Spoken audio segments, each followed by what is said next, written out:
के तौर पर ये स्टॉक हमारे कोर पोर्टफोलियो में, एपेक्स स्ट्रेटेजी के पोर्टफोलियो में हम होल्ड करते हैं।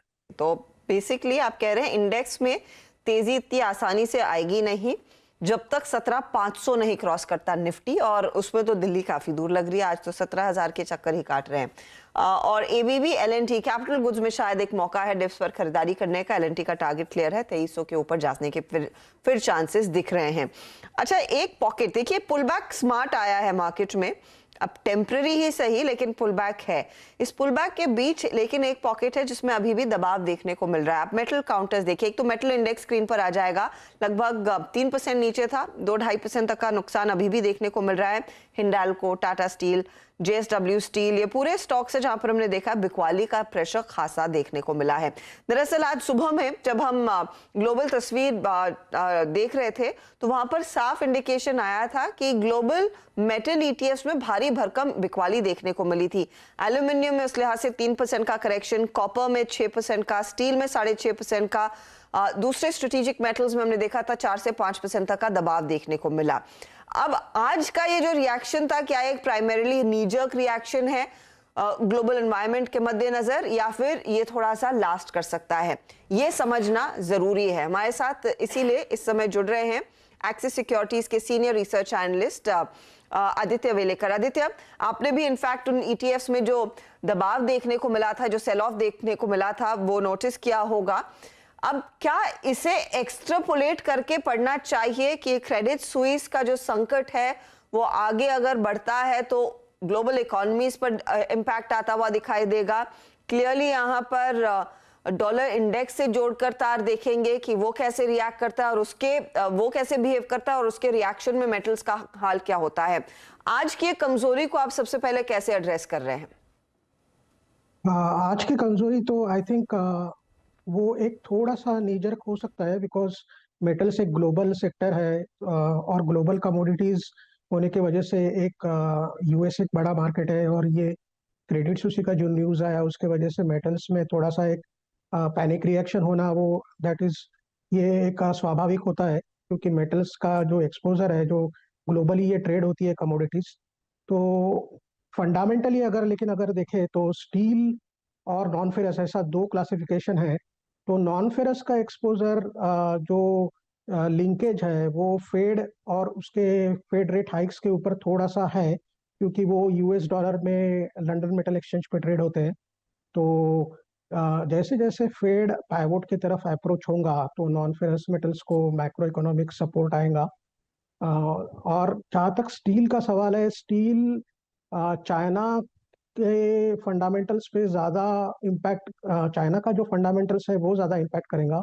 और चाइना में अगर अभी फंडामेंटली अगर देखें तो उनका जो कोविड के बाद जो रीओपनिंग हुआ है उसके बाद वहाँ पे क्रेडिट कंडीशंस इम्प्रूव हुआ है।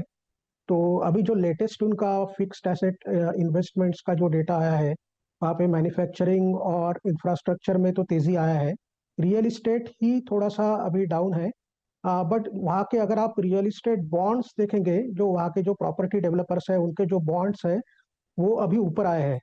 तो उसका सीधा मतलब ये है कि चाइना में जो क्रेडिट ग्रोथ हो रहा है इन द प्रॉपर्टी सेक्टर वो हो रहा है, तो उसके वजह से स्टील प्राइसेस को सपोर्ट रह सकता है।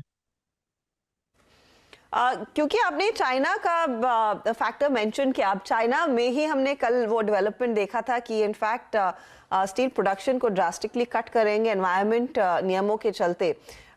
ये क्या और फ्यूल कर सकता है स्पेशली डोमेस्टिक स्टील प्राइसेस को और ग्लोबल स्टील प्राइसेस को?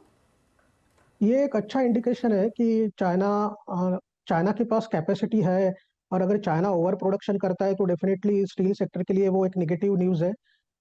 उसके पास एक्सपोर्ट, चाइना का अभी जो लेटेस्ट एक्सपोर्ट्स है वो 50% बढ़ा है जनवरी फरवरी में।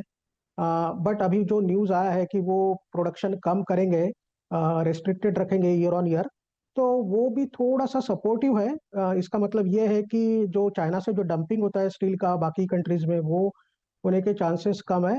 But we have to wait and watch. लेकिन फंडामेंटली अगर देखेंगे तो चाइना में डोमेस्टिक कंजम्पशन अभी पिकअप हो रहा है।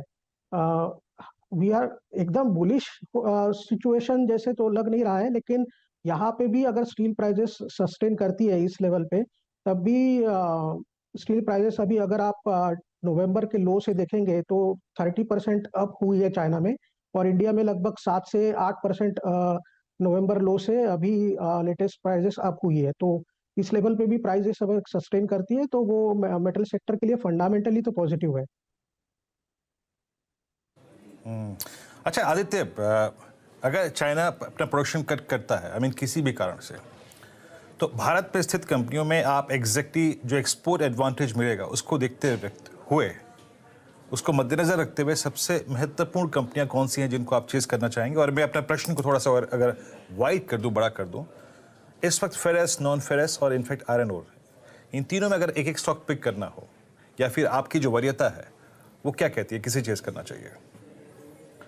अभी तो देखिए, पहले तो फेरस थोड़ा सा अभी इस सिचुएशन में अच्छा लग रहा है, क्योंकि नॉन फेरस में जैसे मैंने कहा कि वहाँ का फेड ज्यादा इम्पैक्ट करता है और डॉलर इंडेक्स के ऊपर उसका एल्यूमिनियम या कॉपर प्राइसेस डिपेंड करती है। तो एल्यूमिनियम प्राइसेस अभी काफी इम्पैक्टेड हो गई है, क्योंकि ये फेड की जो वोलेटिलिटी है या यूएस डॉलर वोलेटिलिटी है वो अभी उसका अभी तो क्लैरिटी हो नहीं रहा है कि फेड कब पाइवोट करेगा। तो स्टील में लेकिन चाइना के जैसे मैंने कहा कि चाइना में उनका पीएमआई नंबर्स अच्छा है, उनका जो रियल इस्टेट मार्केट है वहाँ पे थोड़ा सा एक पॉजिटिव साइंस दिख रहा है, और डोमेस्टिक कंजम्पशन पिकअप हुआ है और वो उनके प्राइजेस में भी रिफ्लेक्ट हुआ है। तो स्टील में अगर करंट स्प्रेड्स बरकरार रहते हैं, कोकिंग कोल भी अभी थोड़ा सा जो $400 पे ट्रेड करता था अभी 360 के आसपास आ गया है। तो उस हिसाब से देखा जाए तो Tata steel, JSW steel, JSPL तीनों अच्छे हैं। जेएसडब्ल्यू स्टील का एक्सपोर्ट सबसे ज्यादा है, उसके बाद जेएसपीएल है। तो जेएसडब्ल्यू स्टील एक्सपोर्ट्स के हिसाब से देखा जाए तो जेएसडब्ल्यू स्टील को एक एडवांटेज हो सकता है। जैसा आपने कहा कि अगर वो स्टील एक्सपोर्ट्स अगर चाइना से कम होता है और इंडियन कंपनीज को वो अपॉर्चुनिटी मिलती है तो जेएसडब्ल्यू स्टील एक वहाँ पे एक उस एडवांटेजियस पोजीशन में आता है।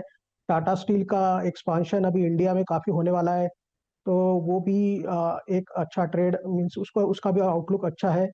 आयरन ओर में थोड़ा सा जो अगर चाइना स्टील प्रोडक्शन कम करता है तो आयरन ओर में थोड़ा सा प्रेशर आ सकता है, because iron ore is a raw material for steel. So but NMDC अगर आप देखेंगे तो उसका वैल्यूएशन थोड़ा सा सपोर्टिव है, स्टॉक में थोड़ा सा अपसाइड फिर भी हो सकता है। बता दें कि मनी कंट्रोल पर दिए गए विचार एक्सपर्ट्स के अपने निजी विचार होते हैं। वेबसाइट या मैनेजमेंट इसके लिए उत्तरदायी नहीं है। यूजर्स को मनी कंट्रोल की सलाह है कि कोई भी निवेश निर्णय लेने से पहले सर्टिफाइड एक्सपर्ट की सलाह लें।